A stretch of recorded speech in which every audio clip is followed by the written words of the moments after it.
Last year's a great kind of fork in the road for has McDermott really had the horses to do it on defense? It is one of the fascinating things I think about this team.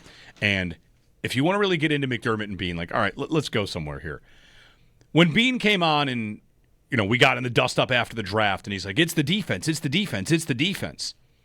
It always strikes me that if you blame the defense, who do you blame? McDermott.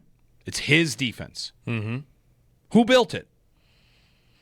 Beane built it. Beane built it. He's sitting here talking about how the defense is the problem, and it's one of my favorite memes out there. The guy in the hot dog suit from I Think You Should Leave. We're all trying to find the guy that did this. Like, you built this defense.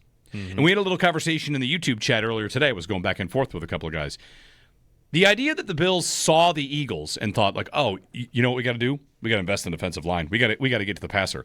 That's been what they've done the whole time. Mm-hmm. They've never thought that wasn't the way to do it. Correct. They drafted Rousseau and Basham first and second round picks. Epinesa a second round pick. That's 2 years Oliver where in the top 10. Oliver in the top 10. Yep. Von Miller signed. Constantly signing defensive ends, defensive tech, mercenaries at that position. Like, they have invested in the defense a lot. Mm-hmm. Big contracts when necessary, and they've kept everybody but Tremaine Edmonds. Yeah. That's been. They do not neglect the defense. This is not a franchise that has been going all in on the offense. What have they done? They built up an incredible offensive line. They paid their quarterback, and for a little while there, they're paying Steph Diggs. Mm-hmm. But it's not a team.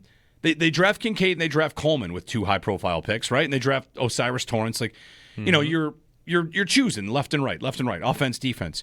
But it's not a team that has ignored defense and woke up after the Super Bowl. Yeah, no. If anything happened for me, it was maybe they haven't done really enough in terms of hitting on these picks. You talked earlier today that Oliver doesn't really play like a 9th overall pick. That might be right. That's a fair point to make.